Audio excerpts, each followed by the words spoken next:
we'll get started. Thank you all for being here. Good afternoon and welcome to the American Enterprise Institute. My name is Robert Dorr and I am the Morgridge Fellow in Poverty Studies here at AEI, where we study how our federal safety net programs can effectively fight poverty by promoting more work and stronger families. Our guest today, the Honorable Iain Duncan Smith, has spent his career doing the same in the United Kingdom. After being elected to Parliament in 1992, Iain Duncan Smith rose to the leader of the Conservative Party, and in 2003 he founded the Centre for Social Justice, an independent think tank committed to tackling poverty and social breakdown, and in 2010 was appointed Secretary of State for Work and Pensions, where he served until 2016. Today he continues to serve as a Member of Parliament for Chingford and Woodford Green. We are very honored to have him. He is someone who we are inspired by his work, and we have learned a lot from what they have done in the United Kingdom, and we hope to learn some more today. After Iain speaks, we will have a discussion of his remarks with two good friends of AEI. Richard Reeves, who will moderate our discussion, is a senior fellow in economic studies at the Brookings Institution, where he is also policy director of the Center on Children and Families and editor-in-chief of the Social Mobility Memos blog. Before joining Brookings, and particularly useful for our discussion today, he was Director of Strategy to the United Kingdom's Deputy Prime Minister. He has worked in various roles at several UK-based think tanks, including the Director of Demos, Director of Futures at the Work Foundation, and Research Fellow at the Institute for Public Policy Research. Dr. Reeves has also served as a Principal Policy Advisor to the UK Minister for Welfare Reform. And we also have another great friend of AEI, Lawrence Mead, who is a professor of politics and public policy at NYU. Known as one of the theoretical architects of welfare reform in the 1990s, Dr. Mead has written several influential books in which he demonstrates that work requirements are sound welfare policy. In his latest book, Expanding Work Programs for Poor Men, he shows that poor fathers, like welfare mothers, not only need better forms of assistance, but also must be expected and required to work regularly. So I think we're going to have a lively discussion about an important topic, important to AEI and important to our country, as we begin a new administration here in Washington to see whether we really are going to continue reforming welfare or we're going to continue along the same path we've been on.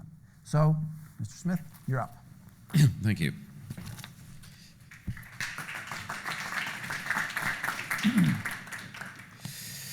Well, thank you very much indeed. This is much grander than I was used to at the AEI. Much bigger rooms. Excellent. Maybe that bodes well for all of us. Can I thank you, first of all, for that kind introduction? And I'll make the starting point that Richard and I worked together in a formative 2 to 3 years at the beginning of the coalition administration. So we are known to each other. I'll say no more than that. You'll discover how much when we get going. Today I just want to make the case, I think, for how and why conservatives, in the general sense, can rediscover their roots as social reformers who wish to change the nature of dependency and in so doing help people to transform their lives. I don't want to just speak about the theory of things. So often I find when I come to talks, there's an awful lot about theory and how things might work. Today I want to use some of the experience that I gleaned in the UK, both running the CSJ and also then subsequently 6 years in the enormous Department for Work and Pensions, to illustrate how I think this can commence from the standpoint of a friend of the United States. So allow me to elaborate by beginning with the situation that the coalition faced in the UK. We came to government in 2010. We inherited an economy which many of you will have remembered had entered the worst recession in living memory, with the deficit rising, costs spiraling and GDP shrinking. People were losing their jobs and feared genuinely for their futures. And 1 in every 4 pounds we spent was borrowed. The immediate priority was to set out a long-term plan, therefore to overall in macroeconomics, reduce the deficit and rebuild the economy. But it was also clear underneath all of that, which was debated ad nauseum, that beyond the economic mess that was there, which we inherited, something else had gone terribly wrong in the UK. We had a growing underclass made up of people who played little or no part in the wealth or well-being of the nation. This wasn't fair to the people trapped in that system that put obstacles in the way of their reaching their full potential in life, and of course it was unfair to those on average earnings whose taxes ultimately paid for that system. For what had existed in the past as a temporary safety net had for hundreds of thousands of people become very much a straitjacket. We lived in a country where nearly 1 in 5 households had nobody at all in work, where the number of households where no one had ever worked nearly doubled, and where 1.4 million people had languished on benefits for most of the previous decade. And this situation, I believe, was the product not of bad intentions, it never is, people want to do good, but of the misconception that simply pouring more money into welfare would improve somehow enough of the lives of its recipients. So let me give you a sense of just how much faith was placed in that assumption by the time we took over. Under our predecessors, welfare spending went up by overall 60%. The benefit system was costing every household the equivalent of an extra $4,500 a year. And by the time we had come into office, the government was paying out the same amount of money in benefit payments to working-age people and their families as the entire education budget. But it was clear that handing out money just to lift people over an arbitrary poverty line wasn't really working, and not in the way I think that it was originally intended.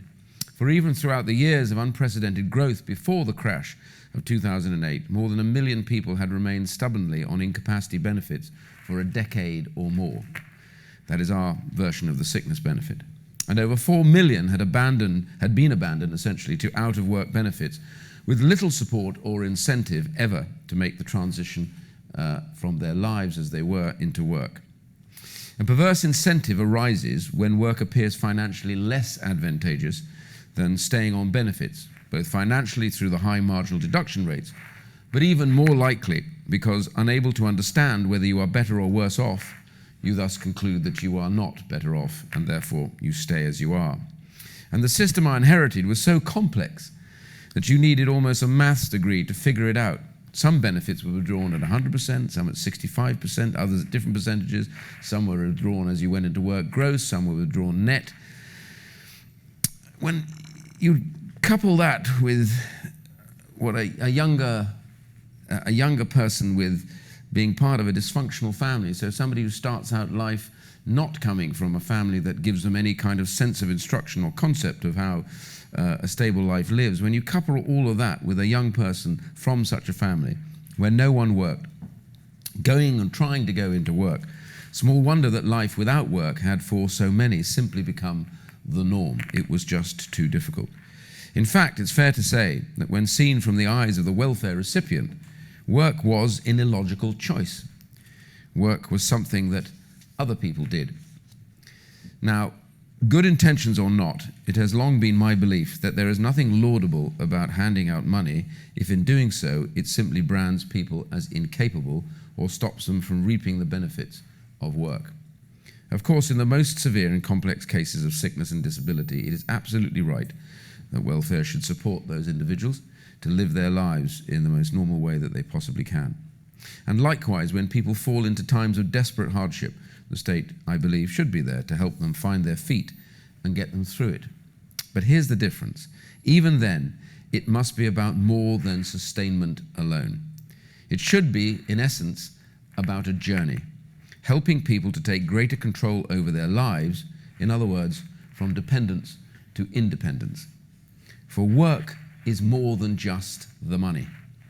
Culturally and socially, work is the spine that runs through a stable society.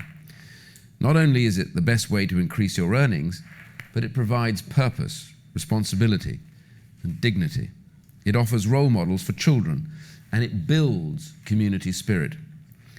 Conversely, an ever-growing body of research shows that the inactivity not only reduces your financial well-being, but it is directly linked to poor mental health and substance abuse and other difficulties, even family breakdown. In fact, a Labour minister predecessor of mine, once said that if you were on the sickness benefit for 2 years or more, you were more likely to die than ever leave that benefit.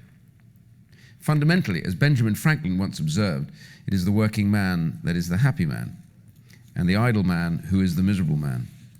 Which brings me to the purpose of my speech today.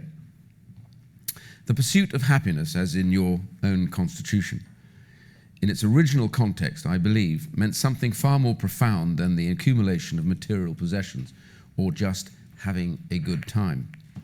It was about ensuring that every citizen had the freedom to pursue their ambitions and transform their lives independently of the state. In short, welfare policy must be about life change. Let me illustrate the culture of dependence and assumptions that shaped the welfare policy adopted by our predecessors. In neighborhoods blighted by worklessness, where street gangs and crime were becoming prevalent, debt and drugs the norm, families broken down, those living had one thing in common. They were for the most part dependent on the state for their daily needs. And while the middle-class majority were aware that problems existed in these communities, they remained, I felt, largely unaware of the true nature and depth of life on some of our estates, or projects as they're often called here.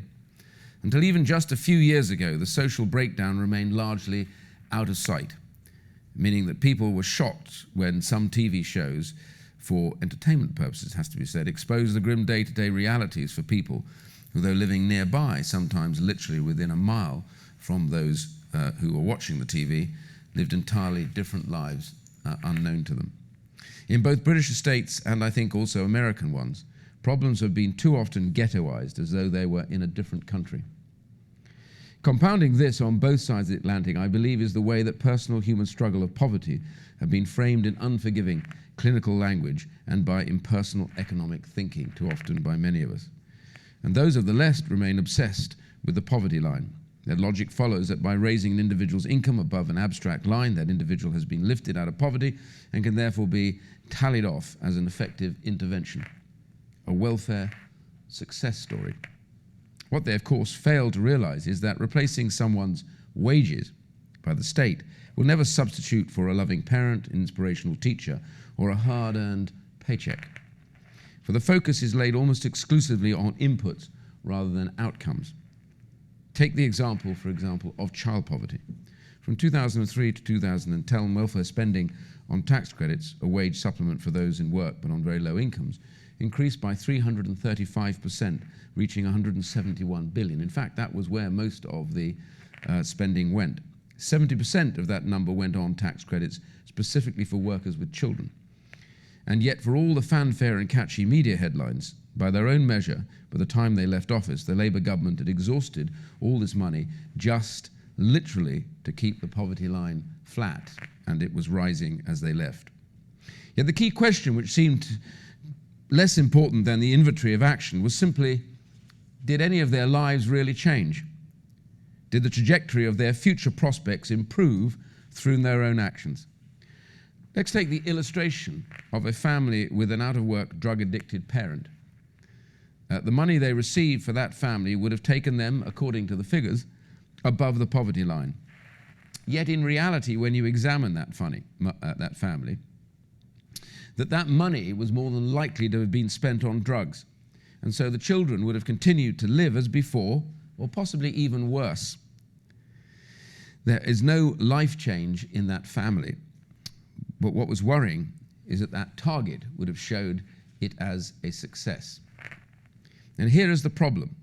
Dysfunctional lives in a dysfunctional system governed by essentially dysfunctional targets. This consigned too many to expensive ghettos around the country, where not only the welfare costs were high, but of course the corresponding policing and health costs disproportionately high as well. So when I set up before government the Centre for Social Justice in 2004, I did it really in a sense to challenge the problems of poverty and the failure of welfare as I saw it in the UK. I called upon my own side, Conservatives, to rediscover their compassionate roots. And the first thing we set out to do was to redefine poverty by looking beyond just the income. We wanted to capture it in all its human complexity and to understand its root causes, not just the symptoms, which are, of course, the absence of money. From this starting point, I refined the work into what we now call the 5 pathways to poverty. That is, educational failure, addiction, serious personal debt, worklessness, and dependency. And last, and perhaps, in my view, most important of all, family breakdown, from which so many of the ills in society also flow. For what I saw time and time again when I visited the most deprived areas in the country was that the way these pathways interacted, their cyclical nature and the multiplying effect that they had upon each other. Dealing with the root causes of why a family is unable to lift themselves out of poverty, finding the way to change their life's trajectory so that their future lies in their own hands. This is the core part, for me, of conservatism. I don't want to go through a long list today of what I think worked, but rather focus just on 4 examples of policy we introduced which were aimed specifically at that process of changing lives. Let me start with universal credit. This is rolling out now, and whilst rolling out around the UK, I believe is and will become the antidote to the complex and confusing system that we originally inherited. As I've described already, with all its multiple withdrawal rates. This, however, will incorporate 6 of those key benefits that are relevant to work. And the amount that you retain as you do less than full-time work is adjusted automatically and tapered away at one rate. The recipient is required to seek work and to take the work as it is offered. Failure to comply with these requirements means that they would lose their benefit for different times at each offence. The incentive and the disincentive is combined, therefore, in one, with the simplicity of the structure making it very easy to understand, and therefore the corresponding conditional element to it as well. Universal credit, as it continues to roll out, pulls down the creaking edifice of the old system, replacing those out-of-work benefits and in-work credits that were in existence already with a simple single online payment. And this underpins what has been a guiding principle, that for those who are able, life on benefit should also resemble life in work as closely as possible. Such monthly payments as they now will receive will help them be ready themselves for work, where the vast majority of jobs now out there are paid monthly. And what's more, when individuals have moved from out-of-work benefits to in-work benefits, traditionally they lost that crucial human interface to support them in that job centre. In other words, they left it and they went on to tax credits with literally nobody to help them through that maze of requirements. And when you come out from those in-work, rather the out-of-work benefits, it's quite a shock, even if you're only doing 10 or 15 hours. Universal credit is designed completely to change that. And this is perhaps, in a sense, almost the most important point. For while it ensures, therefore, that work pays more than benefits, individuals are no longer penalised for taking control of their lives or even pursuing their ambitions. As benefit payments now peel away gradually as the claimant's earnings increase, it removes the confusion and anxiety that existed of the past. And though it's a simpler and modern digital system, both increasing the numbers returning to work and increasing their earnings, which is what's happening even as it rolls out, the point I want to make is, yet for all of that, for all of those points I've already made, it is not really even the core element. The core to me for this benefit is the fact that you stay locked to the job centre and to the job centre advisor throughout your period until you leave the benefits system. And that human interface, believe it or not, and I have come strongly to believe, as I've seen the evidence of my own eyes, is powerful, as people respond both to the positive support and sometimes necessarily the negative incentives as well. All that is the reason an independent report said recently that those on UC now go into work quicker, stay in work longer, and earn more than they did when they were in the previous benefits system. However, for those furthest from the labour market, alongside that, the universal credit is simply just not enough alone. We needed to do more for people caught in the cycle of dependence for a long, long time, many with few skills and unfamiliar with the routine of working life, having fallen out of work some time before and have lost the incentive and lost their self-confidence. So we designed a thing called the Work Programme, again bringing several disparate schemes into a single welfare to work programme. We brought in some of the best organisations from both the voluntary and the private sectors to help train people who had been out of work for a long period of time into those work habits that so many of us take for granted in this room. Introducing a payment by results system that was fairer for the taxpayer, but trusting these organisations when incentivised to do so, otherwise they received no money, with the freedom to make most of the expertise. If they didn't succeed, they simply didn't get paid. And to stop the slide into long-term benefits, we mandated that individuals took part in the program after just 3 months of not being in education, employment, or training, after 9 months if they were aged 18 to 24, and after 12 months if they were 25 or over. And since its introduction, when introduced at the time of probably the worst position we had for the largest number of long-term unemployed that we'd had for some considerable time, the work program not only delivered, but it has delivered so well that it is now the most cost-effective back-to-work service the UK has probably ever had. And by December last year, over 1.5 million people had come off benefits who before, remember, were languishing for a long time on those benefits. And over 500,000 people moved from the program straight into full employment. And again, the key to this was the human interface, the incentive and the hard work to help those long-term unemployed refocus and re-enter that workplace. This is the point I make about this. In fact, it was so successful that I had to cut it in the end because there just weren't enough long-term unemployed any longer for these companies to make any money out of it. But it sits there waiting in case there is another downturn. God help us. But to maximize the advantage of the universal credit and the work program, it was crucial that we were focusing on the third element, the relationship between the welfare recipient and the state. For those who were not employed but capable of doing so, this relationship needed to reflect working life as closely as possible. And that is why I introduced a novel idea. I think it was novel because it was my idea. Anyway, when I certainly introduced it to the department, there was a certain amount of sucking of teeth, but eventually we did it. And it was simply this.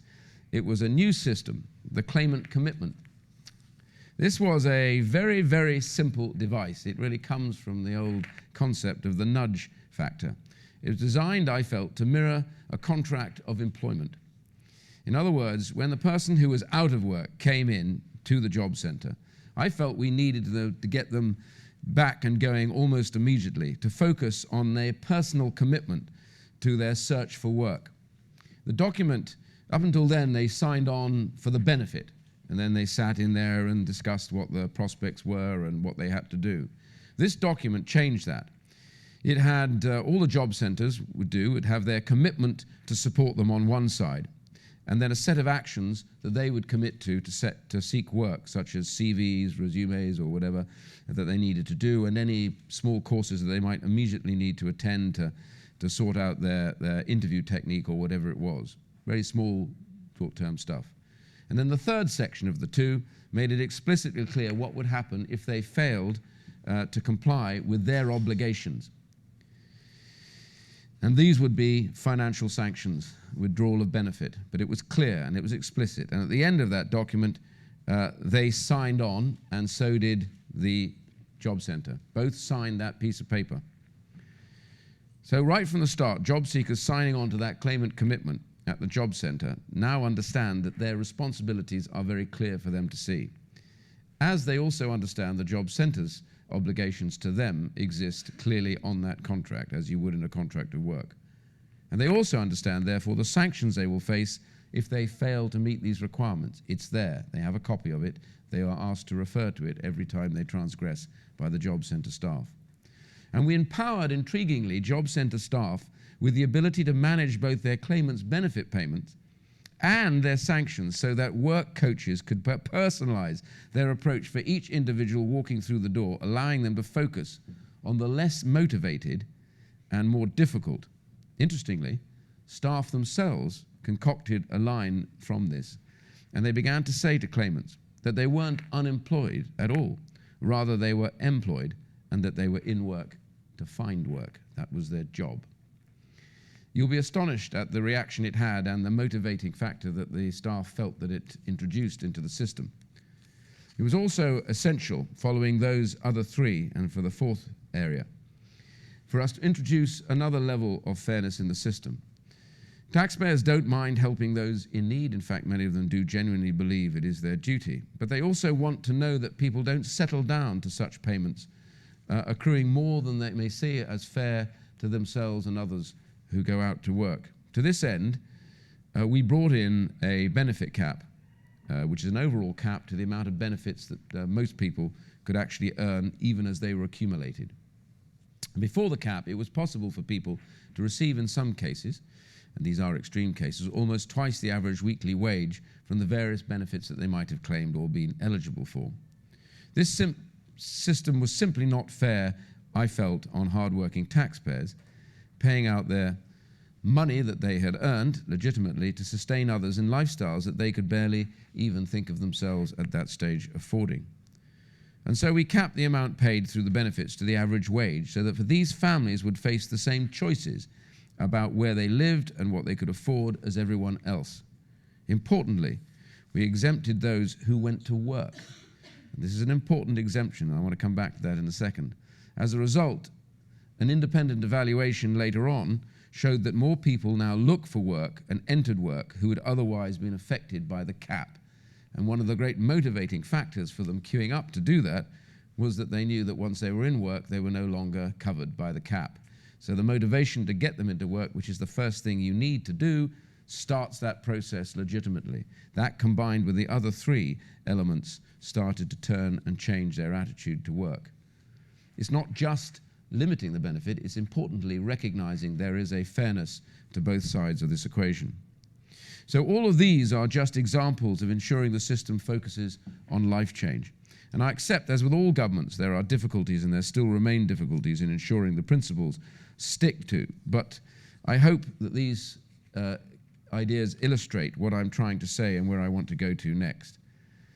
For as they've been implemented, evidence shows that the universal credit claimants, as I said earlier on, are spending twice as much time now looking for work as they would have done before, and they understand their requirements better and are more assiduous now in meeting them than they were before. Indeed, in just the first 3 months after we started rolling it out a little while ago, universal credit and the work sanctions, British job force participation increased by over 250,000. But it is the broader jobs figures that truly show how much progress, I think, has been made. We have the highest proportion of people in work since records began, up by more than 2.8 million since 2010. The unemployment rate has fallen to just 4.7%, a number not seen since the summer of 1975. And the number of older people and disabled people in work is also rising, higher than it's been. And there are more women and more lone parents in work than ever before. Less commented on, but perhaps even more important, is the number of people no longer economically inactive. That is, people who are unemployed but not actively seeking work. When we took office, these were at historic highs. 7 years later, they are near historic lows, with nearly 1 million fewer people on the main out-of-work benefits. And after scratching their heads, as they are wont to do, the Bank of England, wondering why, as they looked at it, as the unemployment rate fell and kept predicting that as it got to certain levels, they would have to be raising the cost of money, because that was normal as people went back to work in normal economic circumstances. So they would have to raise interest rates. The Bank of England then finally commented in a deliberately understated manner that the welfare reforms had been the critical component in reducing the inflationary pressures that would normally have sat in the economy.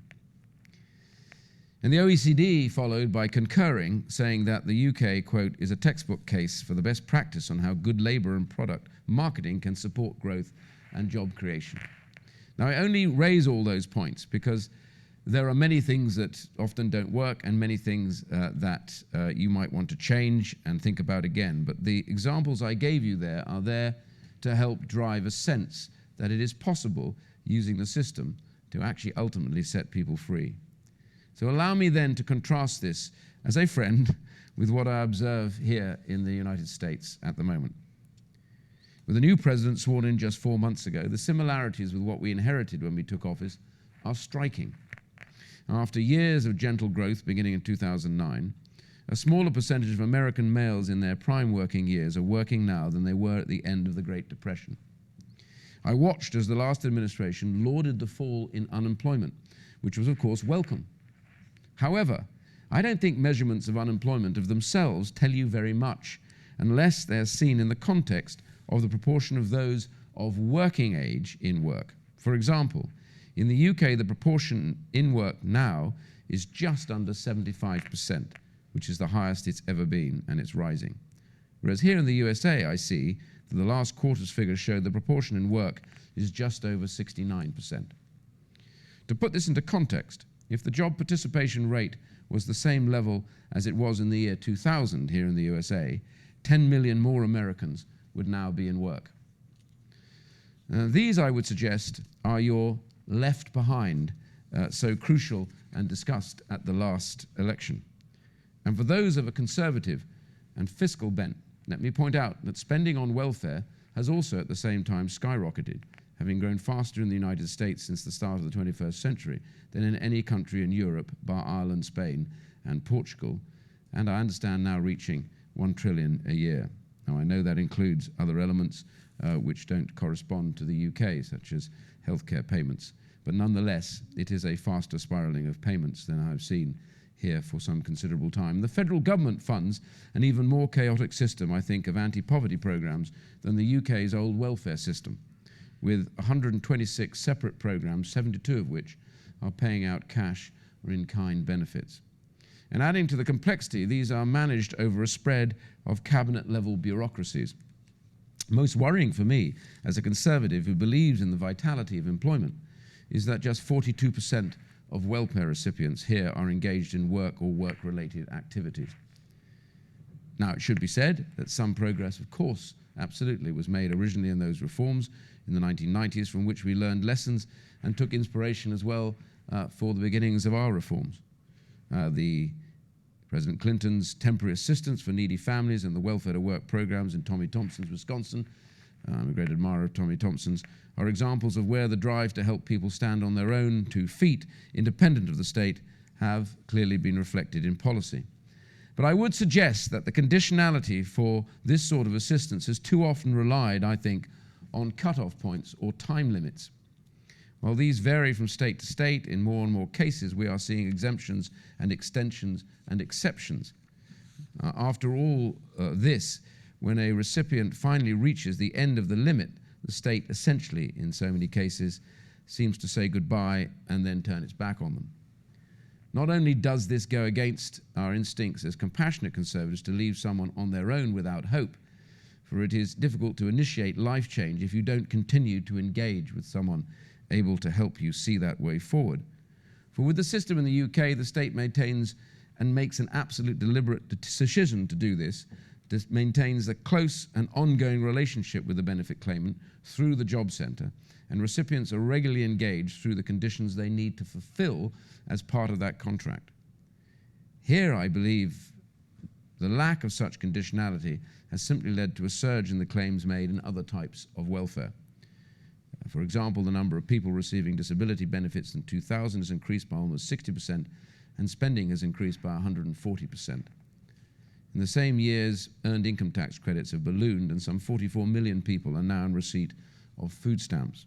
And the explosion of food stamp usage is, I think, when I was looking at this, I think a reasonable illustration of what a dysfunctional system looks like, and then why it needs root and branch reform. It seems that they are the combination of food stamp legislation, agricultural programs in farm bills has led to all sorts of political and corporate scheming, with the perverse incentives arising to increase the numbers in receipt of them, regardless of the requirement, obviously, not to have them on such benefits. It is both expensive and unconservative, I honestly believe, to manage and maintain those at the bottom rather than give them the opportunity and the help to take back control of their lives. I've never been much in favour of sustaining, unless sustainment is literally the last course. I rather prefer incentivising and pushing. And to illustrate this, 2 years ago, I came here to the AEI to speak of a radical way to raise money for social programmes from the marketplace. These social investment bonds, as I term them, created quite a debate, and I spoke to a number of congressmen and senators about them, and there was a lot of interest. But these social investment bonds do, I believe, genuinely now have the potential to radically transform this debate and to release as yet unused money from the marketplace.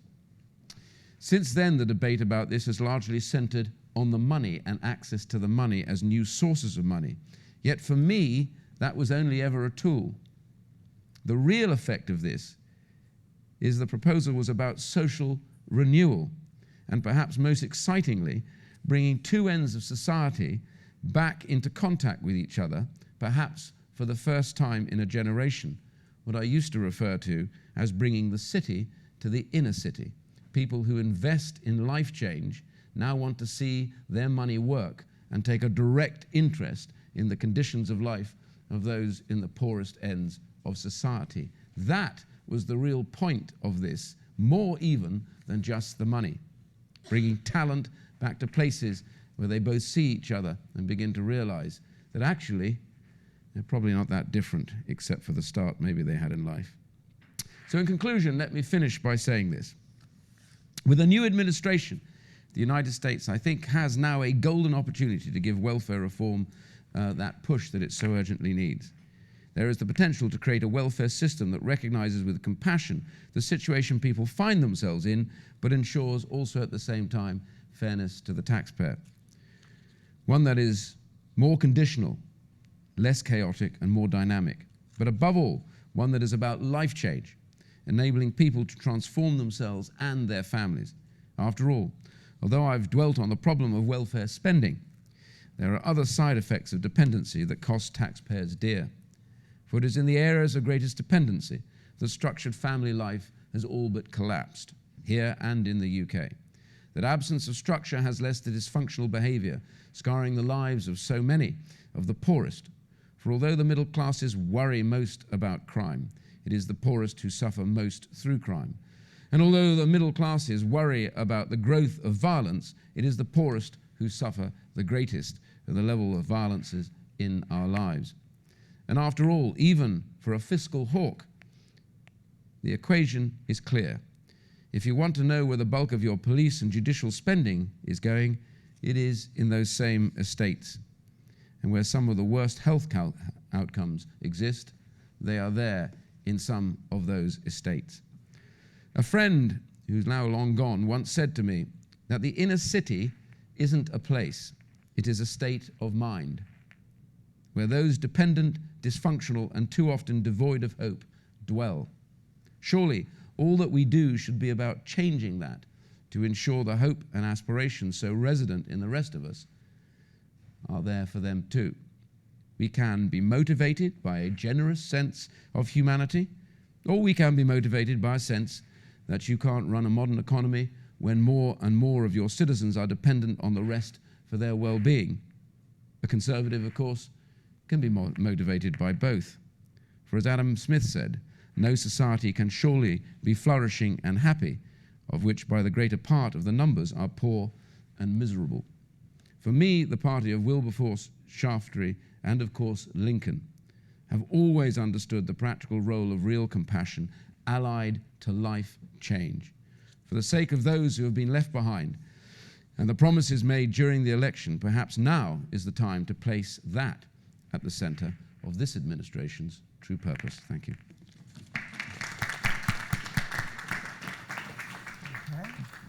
Thank you. Okay.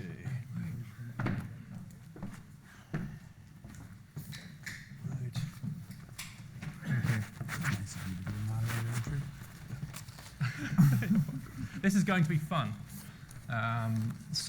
Robert's introduced, I think, me and the panel already. I'll just add a couple of comments. I suspect that the appetite for a detailed history of welfare reform in the UK is not huge. But I'm just going to add a couple of points to what Iain's already said. In some ways, I think today is a good day for think tanks, a good day for bipartisanship, and a good day for compassionate conservatism. It's a good day for think tanks because the universal credit was designed in a think tank. Iain established and then ran and then taken into government and implemented. And it's not very often, having run think tanks and worked in think tanks, that you come up with a good idea in a think tank and take it into government and then actually do it. In fact, my experience is it's very rare indeed. Many politicians go into government promising welfare reform. The Right Honourable Iain Duncan Smith can claim to one of the very few that actually succeeded in reforming welfare. It's a good day for bipartisanship because that was possible in large part in the coalition government because of the support of the party that I worked for, the Liberal Democrat Party. And what that showed was you can disagree passionately about certain issues, and my boss, the Deputy Prime Minister, and Iain certainly did disagree passionately on many issues and continue to, but can agree on the need for something like this, which was welfare reform. And I think Iain would agree that actually the support of the Liberal Democrats was critical to the success of this kind of compassionate conservative policy. And lastly, it is a good day to talk about compassionate conservatism, because I think there was and is a tension between compassionate conservatism and austerity conservatism. And that tension played out through government, continues to play out today. And one of the reasons why those who are perhaps in the centre or on the left are weary sometimes of discussion of welfare reform now is because they think it's a pretty label for welfare cuts. And it's basically what those on the right say when they want to cut welfare. We're going to reform welfare, but it always seems to consist of cutting welfare, especially for the poor. And that's in stark contrast to the motivation of Iain's work, which was genuinely motivated by a compassion to help the poor. I think it's fair to say that it was harder to do that in the fiscal climate that we inherited than it would have been in another era. I was the advisor to Frank Field, the Minister for Welfare Reform in 1997, when he worked with both Iain and Larry, when, candidly, we had a lot of money and didn't use it to achieve some of the reforms that could have been brought about, even though we didn't have exact policy that Iain brought in. It is much easier to reform welfare in a way that doesn't hurt people badly when you have money. It is hard to reform welfare when you're trying to cut at the same time in a period of austerity. And I therefore think it is even more of a tribute that we're able to do that, because I think you would agree, Iain, that we were having to do it against a lot of Treasury pressure all the time to be cutting, and I know that's one of the reasons why you ended up departing government, which perhaps we'll get on to. Now, Robert and Larry, you've already been introduced. There's not very much else for me to do, except to say that there's a lot more people watching online than are actually in the room, and you can ask questions online as well. I'm going to get given an iPad, I think.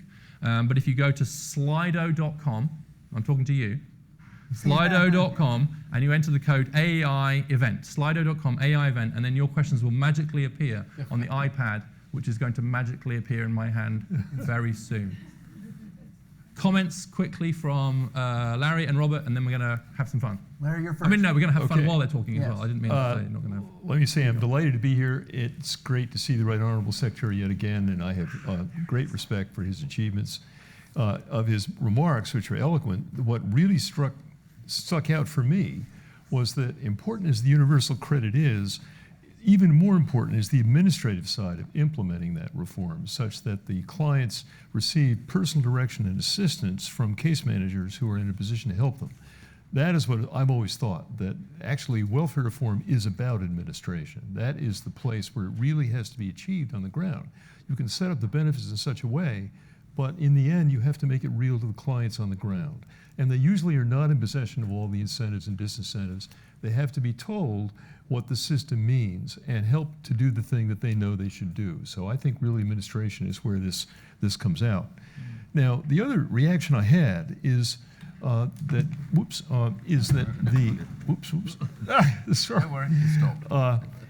is how difficult it is in a democratic system to justify anything other than simply benefits, rights, solicitude of some sort for the citizens. How do you turn that around and make it a basis for obligation? That's what we're doing here. That is the hard thing. How can a democratic system actually levy demands on people? Now, we do it in part out of fairness to the community as a whole. We say if you're drawing public benefits, you should also contribute by working. We say that, and that's one way to justify it. The other way is more paternalistic. We say we're doing this for your benefit. It's actually good for you to bear an obligation to work. Well, why is that? Well, in a book that I've just drafted, I'm still trying to sell to the publishers, I make the argument that actually freedom outwardly depends upon inner discipline. It's exactly by assuming responsibility for one's challenges that you acquire outward freedom. That's when you get the choices that in fact constitute freedom.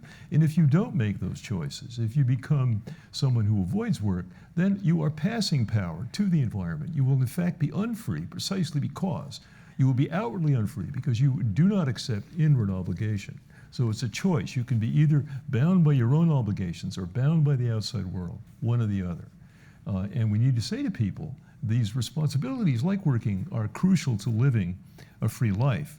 And the other thing, and the other reaction I have, hearing these amazing work figures which Britain has achieved, I'm reminded, a couple of occasions I've spoken to groups of recipients as part of a project by the BBC to do a film about welfare reform in Britain. First time was in Liverpool, when they filmed me talking to these recipients, and I'm saying to them, why shouldn't you all go to work? And they're bitching and moaning and complaining, and they're objecting all up and down like this.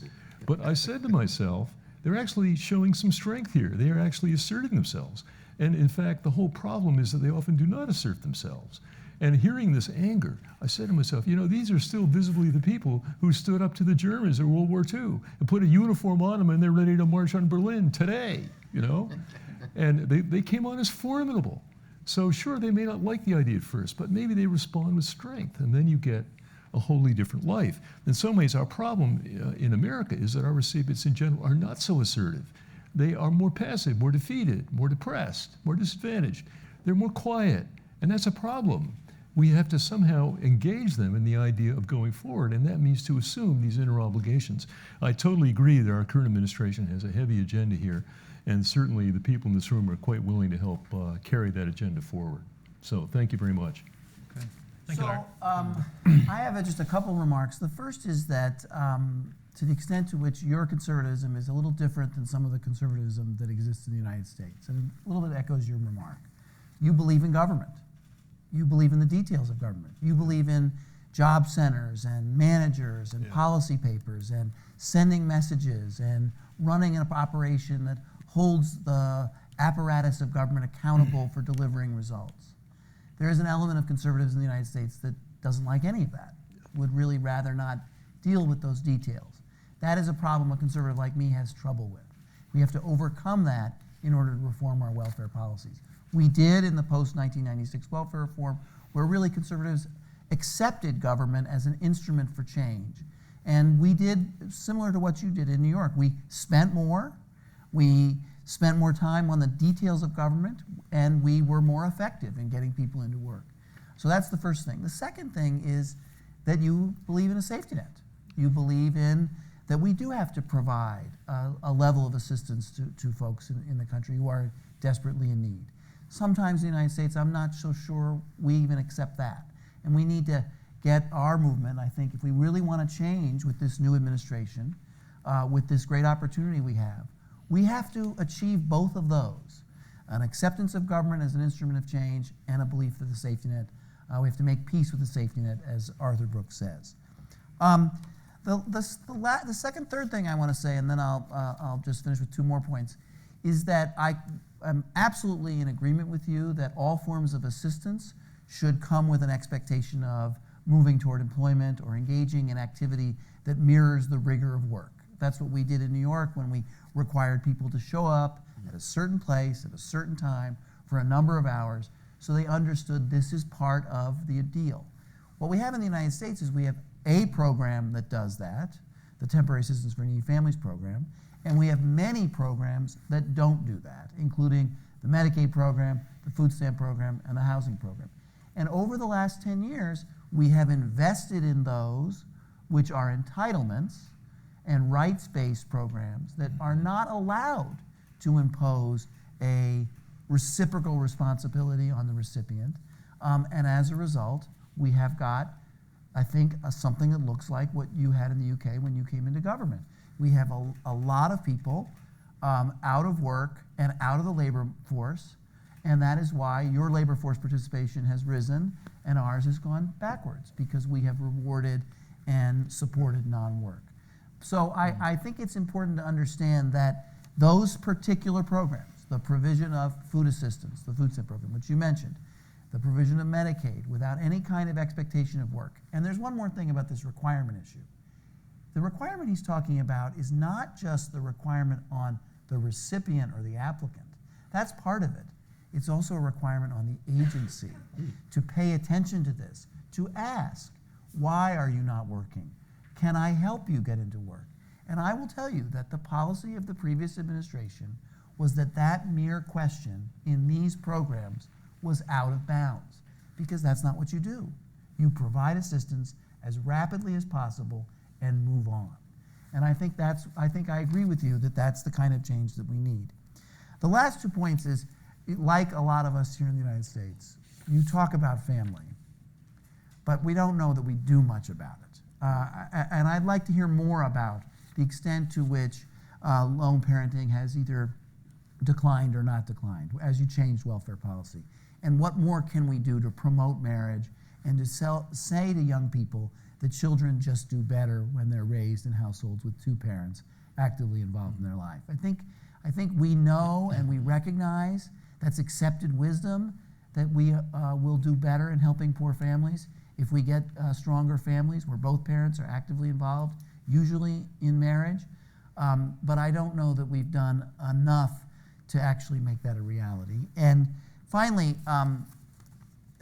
I don't want conservatives who heard the Right Honourable Gentleman's speech today to come away thinking that the answer, we will satisfy his demand for change if we implement or pass something called the social innovation bonds, or SIBs. Those are nice things. It's a little sort of policy sidelight. It has opportunity for advances in certain places, but it is not the solution to welfare policy in the United States. It's a good thing. I support them, but accomplishing that and not accomplishing a reform of these large entitlement programs, Medicaid and food stamps and housing, will not really change much. Okay. I want to get into the implications for the US in just a moment, but actually I'd quite like to ask Iain and maybe Larry to respond to Robert's point about paternalism, because something that struck me kind of coming over here and working in the US now is the relationship between whether you're a paternalist or not and your attitude towards government doesn't line up in the same way in the US as it does in the does in the UK. And so actually what you'll see is that someone like Robert, I would describe as probably all three of you as kind of government paternalists, in the sense that you're willing to use the instruments of government to achieve paternalist ends. Whereas there are a lot of US conservatives who actually just think the government has no business telling people how to lead their lives. And you'll see even now, rolling the auto IRA thing, the idea of nudges and kind of so on, is that it's for churches and communities and families to do the paternalism. Thank you very much. And so there's a very strongly kind of anti-paternalist strand to US conservatism that is not the same as in the UK. And so being a government paternalist is harder in the US than it was for you in the UK. At least that's my observation. I actually agree with this. That's quite right, Richard. The basic difference is Britain has a more authoritative culture than America. It's less freedom-oriented, less individualist, although still fundamentally similar. And that means that it's more natural over there for authority figures to exert direction over other people whom they feel they're responsible for. And also those whom they're directing are more likely to accept it. There's more willingness to accept direction from authority figures. And that is a strength when you're dealing with people on welfare, many of whom have difficulty running their own lives. So there actually is a reason why they should in fact accept paternalism in many cases. And it is indeed hard for Americans to justify that because we don't entirely accept the fact that many people on welfare in the United States are in fact not living free lives as we normally understand it. So for them, paternalism is actually constructive. And we have to accept a difference in assumed personality, let's say, between ourselves and those we're trying to help. In Britain, the gap is not so great. Yeah, I mean, you see it in welfare, you see it like the auto-enrollment in pensions thing, which actually the coalition government, Labour started the process, the coalition government moved ahead with that in Ian's department. You know, that wasn't seen as anti-conservative, but here it is. I think the answer to that is you can be an absolutist. You can decide that government has absolutely no role, and that therefore the structures of civil society will do that, which is, I think that's a reasonable position to take, but you have to see that all the way through to its conclusion. So for those who often say that, they'll be the first up, it's my conclusion, when something goes wrong in their district, and they'll be saying government ought to do something about this. So either you are wonderful in turning to your constituents and saying, not my problem, not our problem, go and solve it yourself, because I'm not taking any interest in that. But once you get into that, the answer is I've yet to meet such a pure individual. And I'm dying to find them because I'm sure they exist out there. But one thing I do know is human nature says that once you get elected, that purity starts to desert you rather quickly. So it's a question of choices. So my answer to this really is, if we are in the business of recognizing that government is about choices in that sense, then what I'm offering here as a process, it says this is actually more effective and cheaper in the long run and thus you end up with smaller government. But you end up with smaller government because as you change those lives, they become less dependent on the state, so the state itself has an organic shrinkage in this area, which follows the changing life, not cuts them away. Because unless you're prepared to see people, on the streets begging and everything else like that, then that's fine, because if that is your position, then that's also fine. But my point is, I don't think it is. So my answer is that the word paternalism makes them worried. I just say it's common sense, that if you're going to want a successful state, a country, you do need to make sure people are available for work to get on with that. And if you do that, if you just rely on that happening, then you are now where you are heading in the States, which is a lower proportion of people in working age. Sure. One thing about that. 'Cause you're a government Number one is that I actually don't agree completely with Larry that Americans won't respond to messages that are sent by government. I saw it happen with the welfare, single moms on welfare. They were the real heroes of welfare reform. Yeah. They didn't, nobody took them by hand and gave them a job. Someone said, we expect you to look for a job, and they went and found it. Yeah. No, that, And I think that it would happen again with the recipients of the non-working, able-bodied, working-age adults who are in these other programs if the agencies just were empowered to send those messages. The second thing about the cutting, Richard, is a common objection. If you impose work requirements in programs that provide benefits, and those people who are affected by them go to work, benefits will go down. And that's okay. There's nothing wrong with us not having to spend more in benefits because people's earnings rise.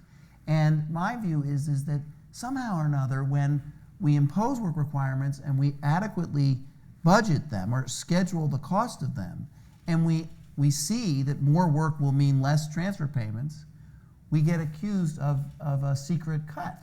And I don't think that's really fair. I think that's what happened in TANF. We saved a lot of money in TANF. I mean, it's the one program that hasn't risen since 1996. It's been frozen. Yeah. And I don't think that's a bad thing. More people went to work, poverty went down, and I think we established a stronger program in helping Americans. So that's all. And the last thing I'll say is that there's another thing conservatives have a real problem with. The cost of government and welfare are transfer payments. They're the EITC, there's the cost of Medicaid, and their food stamp benefits. It's not in staff. So I would even spend more in staff if I could get more people working and less spending. Sure, but that's tends to be even less popular with US conservatives. The idea that what we need is more bureaucrats and more advisors, right? Even though you're right, just to be clear about my criticism, I'm not sure as a moderator I'm supposed to argue with the panel, but I don't care. I don't care. Yeah,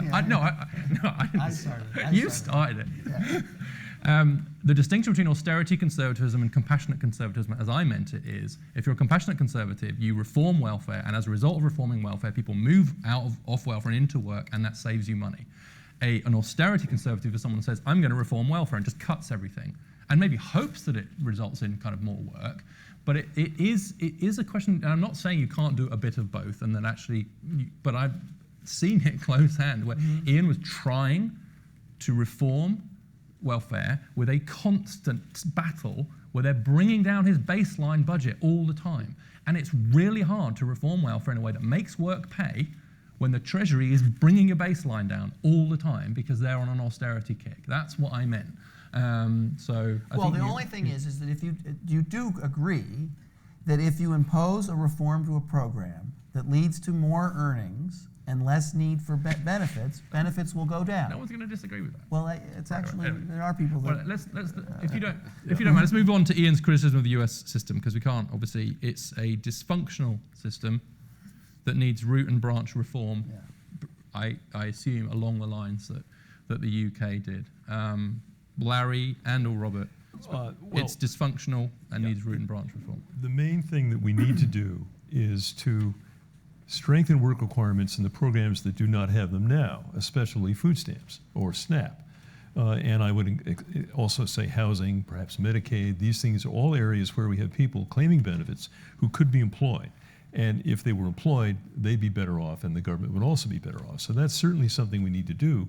And we need to restate the message of welfare reform from the 90s. I mean, as far as the research shows, one of the reasons why a whole lot of people went to work was not because they were told to do so. In fact, many of the mothers who went to work were not even on welfare. They were simply out in the society and not employed, and then they heard a message about how no work is expected, and they went to work directly without ever going on welfare.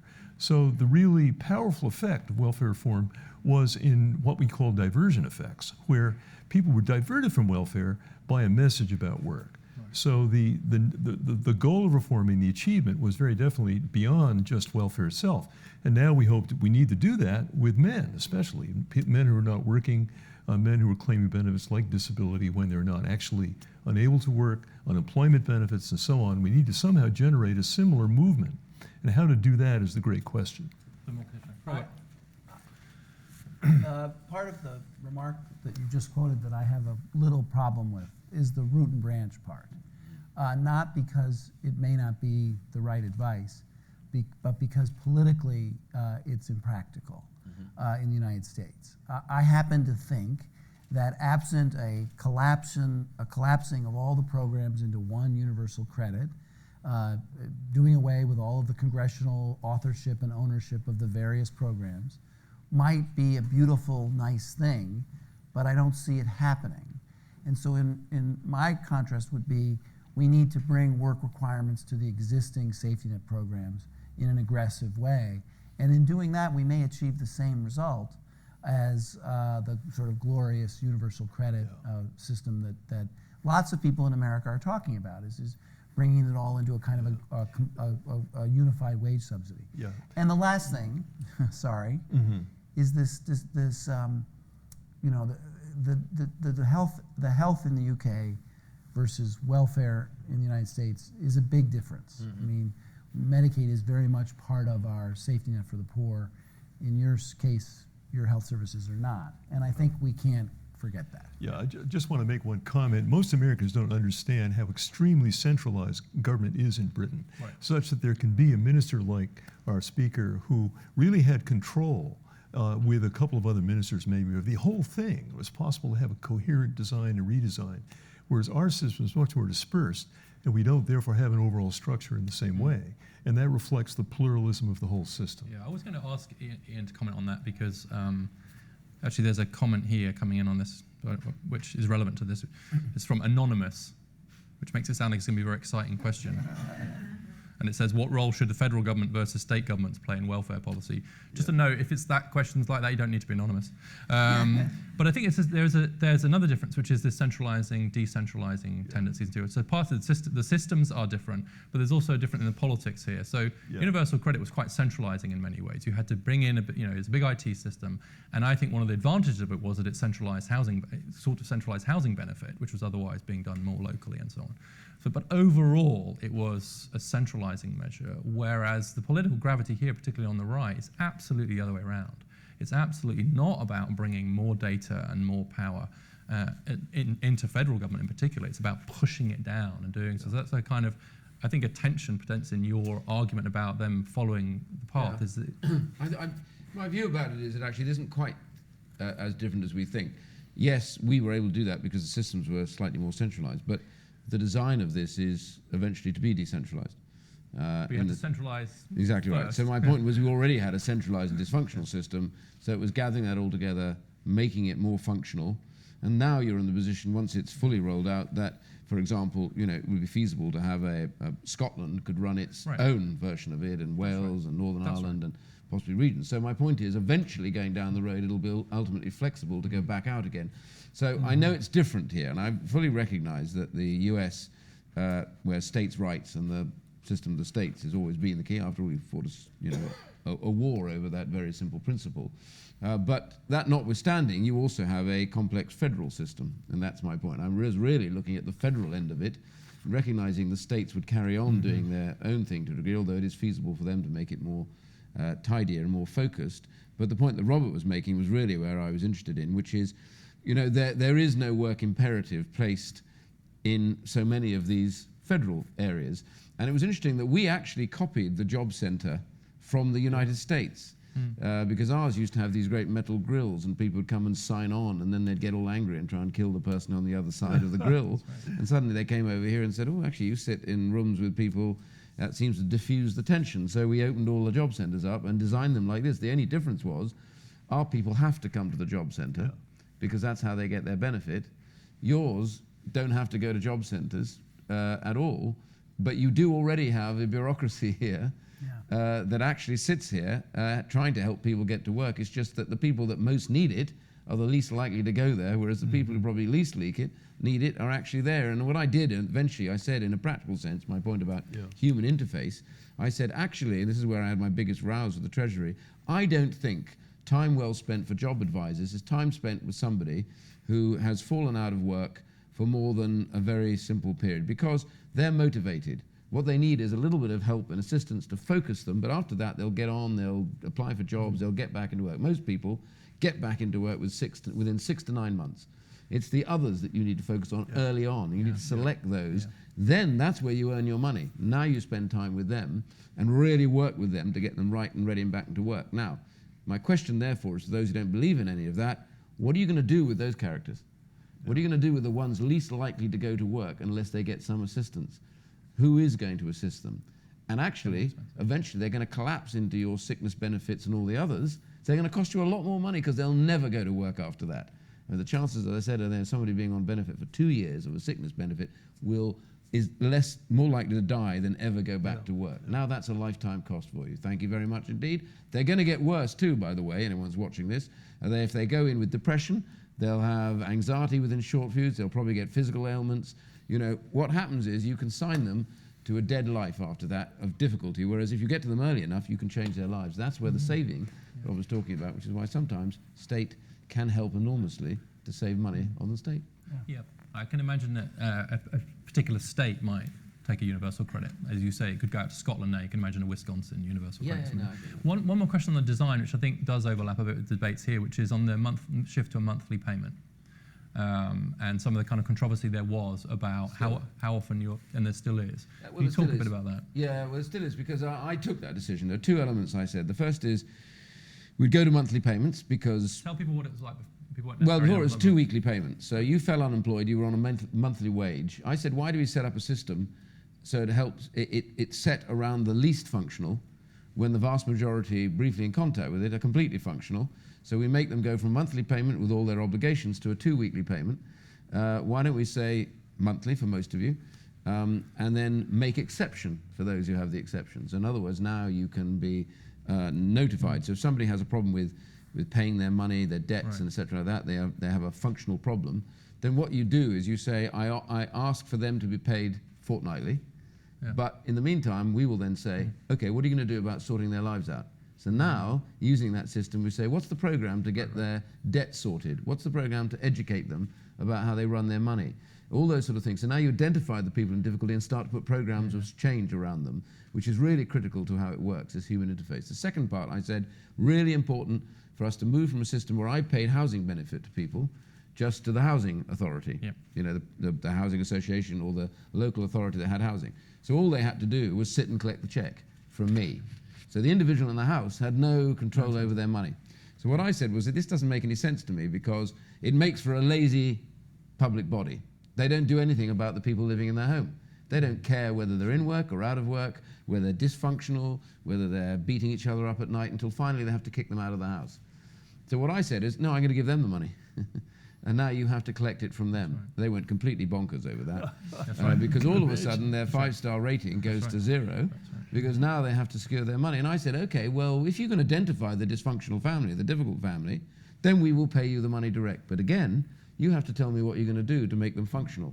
So let's see the program of work. So now this whole system is geared to actually start getting people to actually take an interest in the person living in the house, change their lives, make them productive. Yeah. So you changed the incentive. There was no incentive in there. I remember I asked James Purnell, who was welfare secretary under Blair and Brown, to say in one sentence what was the worst problem with the UK welfare system. He said, I can do it in 2 words: housing benefit, which kind of went up to 24 billion. It was just that was really the out of control bit of our system. For a housing provider to do anything at all except collect the money. They couldn't care less what the house looked like. They couldn't care what the streets looked like. That was our big problem. Now their money is risk. You just see how the difference it makes. But by moving towards monthly payments, you were finally moving in a non-paternalist direction in a way. So well, it was simply saying you can't. If somebody goes to work and they can't cope with their money for more than 2 weeks, then there are very few jobs they can take, and they'll be crashing back onto your systems. You need to educate them, before they go into There are work. similar arguments here. All right, let's get to have some questions here by the magic of this. Questions out in the audience as well. Yes.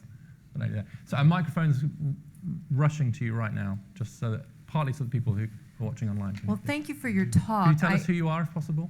I'm Amy Wax. I teach Thank at you. the University of Pennsylvania Law School.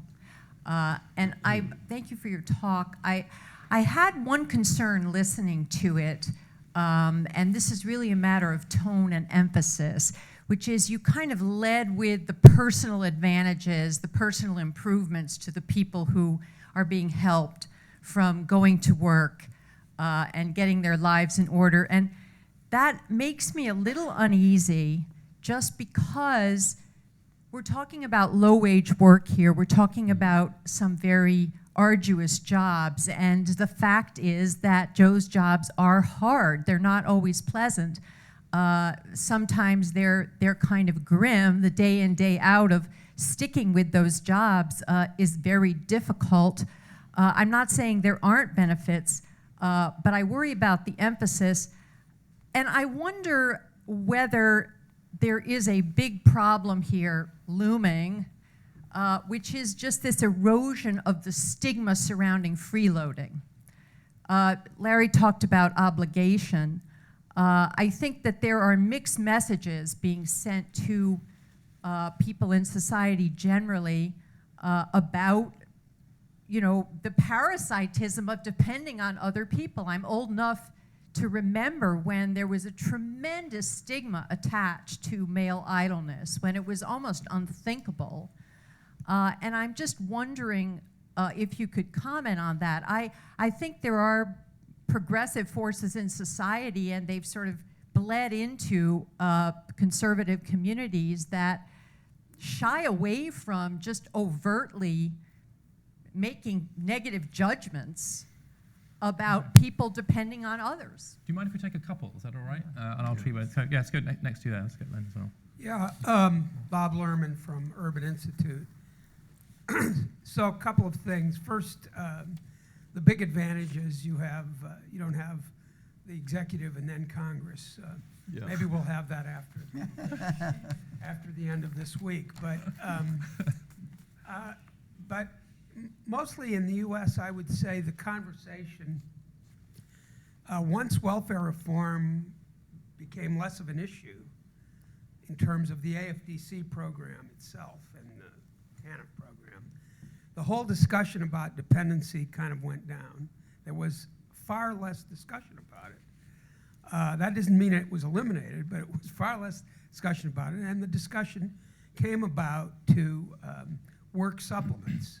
Supplementing work, of which the Earned Income Tax Credit is a good example.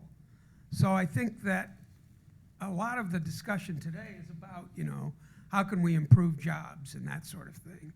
And so the discussion about men, which is very important, never really came up because they weren't central to the welfare system. And that's where That's right. idleness concerns have emerged most strongly.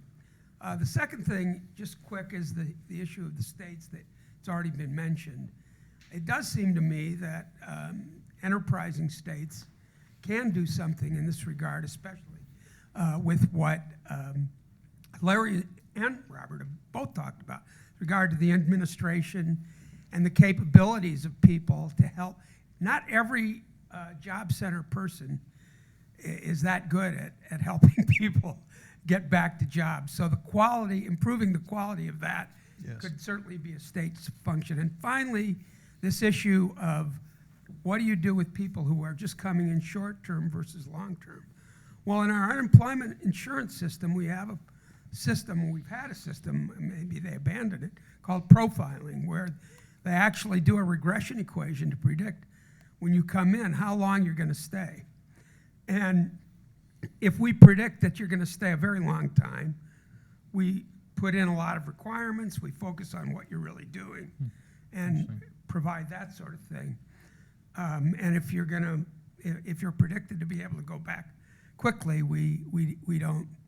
That's where we take benign neglect. All right, I'm going to go back to the panel, just because there was, I think Bob asked Go to Michael. 4. questions. So please don't feel the need to answer all of them. Just anything that struck you or you particularly like to respond to. Start with you, Iain. Well, yes, of course, there are difficult jobs, hard jobs, and those are hugely down to, I think, what's happened in the UK, and I think has been happening in the USA, has been a propensity for companies no longer to invest in capital terms in upskilling and reskilling, and thus being able to give those added value to the employee to be able for them to move on up the chain. So, in the UK we have a problem because we have a shortage of builders, and we have a shortage of heavy goods vehicle drivers, for example. But when I looked around the job centres, I had a queue of people wanting to do both of those, but they weren't trained. And none of the companies were going to spend any money on training them. So what they did was, it's much cheaper to go out, in this particular case, to Eastern Europe and get in people who are already trained. Now, that is ultimately, it doesn't solve your problem, it just gets you past a certain point. At some point, these people need to add value to their lives, and that is mostly through upskilling and through retraining. And it doesn't take much to do that. For example, it takes 2 weeks to train a heavy goods vehicle driver. I did one when I left the army many years ago. It all went wrong and I ended up in politics. But the point is that it is possible. So yes, it's hard, but I still fall back on the simple point. Being in work is better than being out of work. There is literally no way that simply sitting out of work improves your health. It actually ruins your health. Now, being in work can be tough on your health in certain works. I know that. But nonetheless, there's something wider than that, which is why I say being in work. Yeah. But now what we want is companies to invest. And on the second point that, and on stigma. Stigma is a social thing. I mean, the one thing the state can do, I think, is to require you to do certain things, and that is what we're talking about here. I think I don't talk about lone parents and couples any longer. I always talked about households. All I said was, I expect every household to have work sufficient to raise them eventually above the benefit line, full stop. I don't mind what that household is comprised of. That's not really my direct job. My job is to say that household has to have work. So now if you're a single parent household, that's tough, but you have to have work because your kids must see you go to work and you must try and bring the money in. If you're a couple household, then that may be slightly easier with the kids.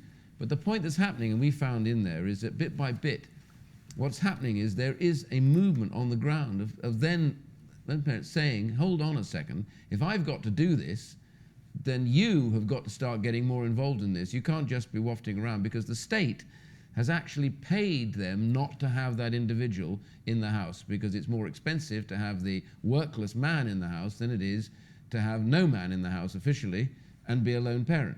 So that couple penalty that Frank used to talk about, we're eradicating it to a degree, but it's still there. So the state has to find a way to pull back and then rebalance. But my point is, households, not family condition, will lead you probably to more balanced family condition because they will find that solution. My sense about people is they will always seek the positive if left to make an equal choice. That's who we are. But if you tilt the choice, they'll invariably go where the money is on the bottom end, and that's why we see next to no family. I just want to make one clarifying comment, and that is Britain has, well, America has more non-work, that is people who should be employed and who aren't, especially among men, and we have this low level of work involvement of people in the labor force or not in the labor force.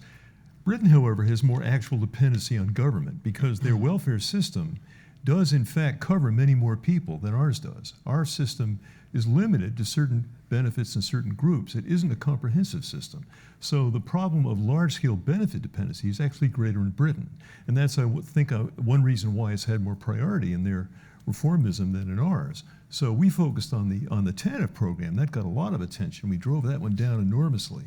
But we don't actually have a general benefit dependency problem. So that's why, in fact, it's hard to get the men to work precisely because they're not on benefit.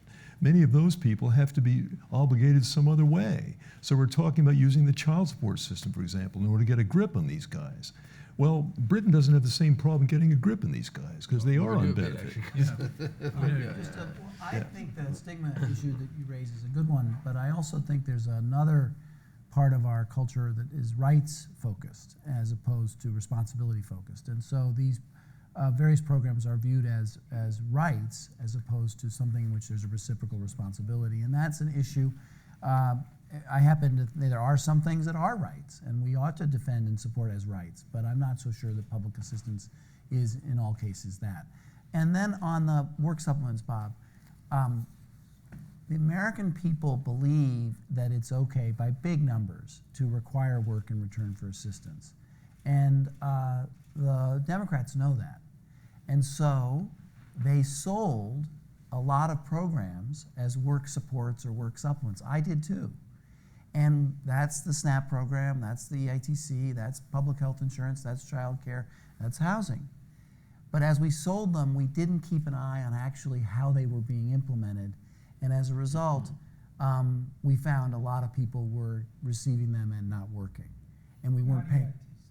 Not EITC, but there was an array of benefits that were coming to households that were allowing people to not work.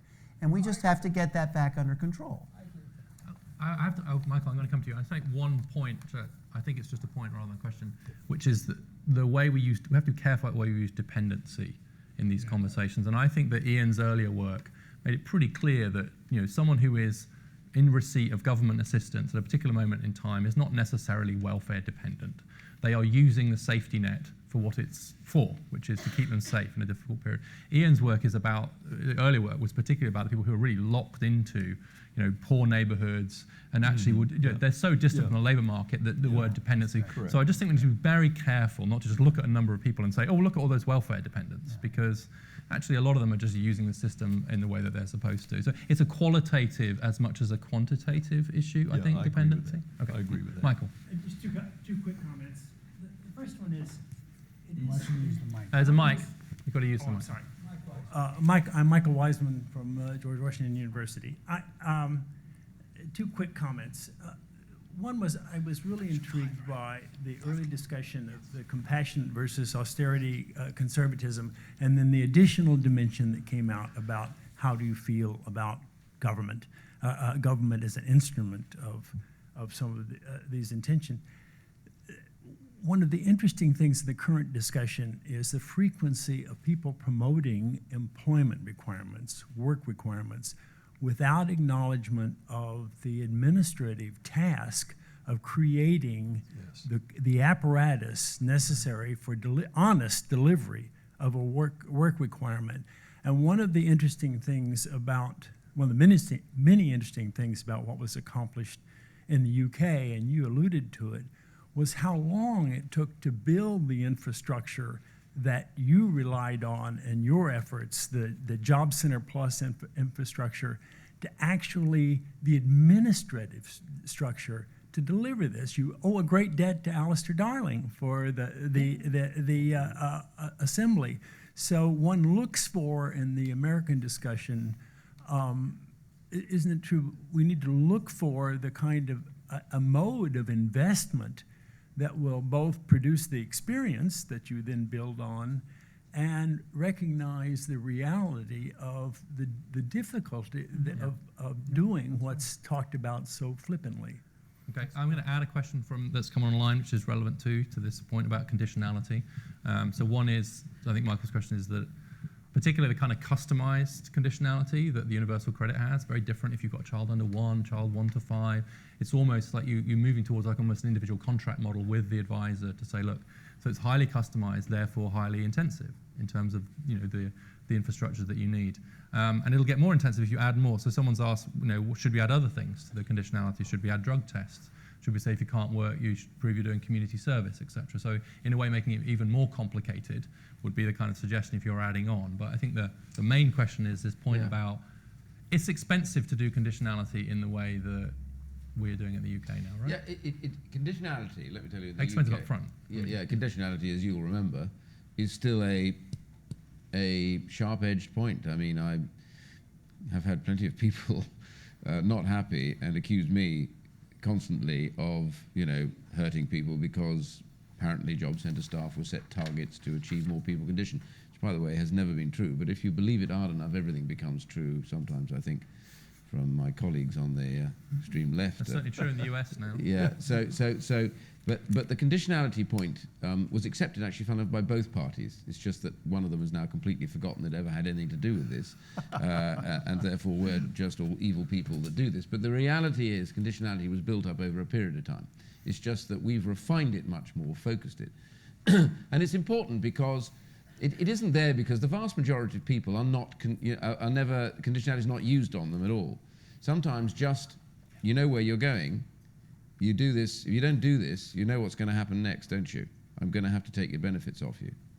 And that is just like a cold bath sometimes. And I know it sounds stupid, but there is lots of correspondence kicking around in job centres where people have come back to them later on and we got a job and said, you know what, that was the moment when I just suddenly realised, actually, I needed to change my life. So it's much more of the warning that the track you're on is not a track that's productive or acceptable and that you have to shift that, than ever it was to be deployed and used. When it's used, it's a failure in effect, because it means they have defied that process and failed to do what you want them to do. More often than not, it actually helps shift people and uses them to get through that. And you're right about the nature of the staff. While I was there, I didn't mention it. I said I'm not going to go through all these programs, but there's a particular program we set out to do, which was if people are coming to the job centres, we bought literally a company in to design a jobs matching service. We call it Universal Job Match, and basically it's based on the dating websites. Yeah. Fantastic, really, isn't it? Where you put your name and your details and attributes, whatever those may be, and somehow you get matched. Well, this is exactly the same. You put your CV in, it's broken up inside the system, and then it matches you with the kind of jobs that you can do that are available. So everyone advertises on there, and it matches them, and it'll match it while you're asleep. So now the advisor can go on your site and have a look to see what your activity levels are and leave notes for you, so you don't have to come in face to face with them unless you've got a real problem. So that, of course, we did quite quickly, and it's everywhere, and it changes in each district because all those districts travel to work areas. That has hugely helped people, A, to focus and to get to the jobs, and more importantly, the job advisor to realise whether they're actually carrying out what they said they would do and haul them in if they're not. So now they can focus much more. So you're right, the administration, whilst it appears sometimes that it's costly, in fact, that administration is actually ultimately saving you a large amount of money from people who are going to fall onto all the other systems that you're going to have, and therefore structurally and in the way that they work altogether, it's very important that they work efficiently. But I think they generally do. I mean, there are always bad individuals, but generally I think it works. It's also very important to make sure the software remains separate, otherwise you have some people turning up thinking it's for a job and other people think it's for a date. But they're kind of totally inappropriately dressed and everything. We haven't had too many of those. So what about drug testing? Drug testing. Yeah. Well, actually, that has been a running debate in the UK. Yeah. Literally almost from the time we came in. Should we actually mandate people in this area? Now, the Labour government, before they left office, had actually managed to legislate for the power to mandate. And we had to get rid of it because it blocked the whole of our welfare reform bill, because they, once in opposition, said, we hate it, so now we want to get rid of it. So we actually got rid of it in the end, and we've not gone back to that point. So the drug testing element isn't, it's not something. I mean, it's still an open debate to what degree do you do it, and I can understand, and I sympathise at times. There are many times when I think job centre staff know that somebody is simply incapable of pursuing the course of action they're on because their dysfunctional life is leading them into drug and alcohol abuse. But we can't mandate on that, so we've taken that power away from ourselves, but it may be another But you would time. if you could. Well, I think there's grounds for it. You have to be very careful. The medical people don't like it. That's the other thing too. They hate anything that transfers you into their territory. Robert, do you have any? I want to Very completely briefly. agree with Michael that there's an administration cost and expense that's necessary, and I love the job center references since the job centers were started by my predecessor, Jason Turner, in New York City. It's interesting that the UK came over, took an idea, took it a step further, and now I think the United States has to come back and take it another step further. And then on the apparatus, the key thing that I think you will get some pushback on is attendance. States or people that are going to require people to participate in some activity have to have a way to track that the person shows up. And that is an apparatus. That's a nitty-gritty aspect of government. And if the report comes back that person does not show up to the required job training or job search or activity, then that needs to lead to a consequence. And that's part of the way you make these things work successfully. Can I say, we had a Last mandatory word work to you. program. It's quite interesting, because you were just reminding me of this, and I had so much problem and trouble over this. For we were judicially reviewed again and again and again. And what we were actually saying was, if you're not in work, you're not capable of work, and we think you need a bit of a nudge, so we started it. We copied a bit what was here in the USA, and mostly it was going into charitable shops. And I remember the huge debate and the rows about it from the left. This is outrageous, this is cheap labor, slave labor, whatever. And I remember saying in a radio interview, and I remember the interviewer, who was clearly out there on that side of the argument, he said to me, this is appalling, this is terrible stuff you're doing, it's true, isn't it? And after all, this particular person who brought the court case, they are qualified as, in archaeology, they've got a degree and everything else, and you've got them stacking shelves in Poundland. And I just paused for a second and I said, you think that's a lesser job than, he said, of course it is, it's ridiculous, they should be being an archaeologist. And I said, well, next time you go to the supermarket and you find that the shelves are all empty and you can't get your shopping, who's got the more important job, the archaeologist or the person that didn't turn up for work that day to stack your shelves? And there was a long silence. It caused a huge debate. And I said, for you at that moment, it's the shelf stacker. They're the most important person around because you can't get your food that night. I said, learn to value the work that people do, not by the superior nature of what you think they got a qualification for. And you might understand that people who make roads, build houses, and sometimes only put nails through wood are as important as the person that lectures at a university. I said, we all have an importance. Don't sneer at those who do a job. And that woman actually went on to get a job in Tesco's, fun enough, a supermarket. So I only say, it's principle, not reality. And my problem's always been divorcing those two. We have an argument about the principle, but the reality is absolute. Iain has been a hate figure in the archaeology community ever since that. We have to wrap things up. I'm sorry I didn't get questions, but great panel. Pro-government, pro-paternalist, pro-work, compassionate conservatives. Thank you to the panel. Please join me in thanking Iain Duncan Smith. Well, it sounds like you're still reforming.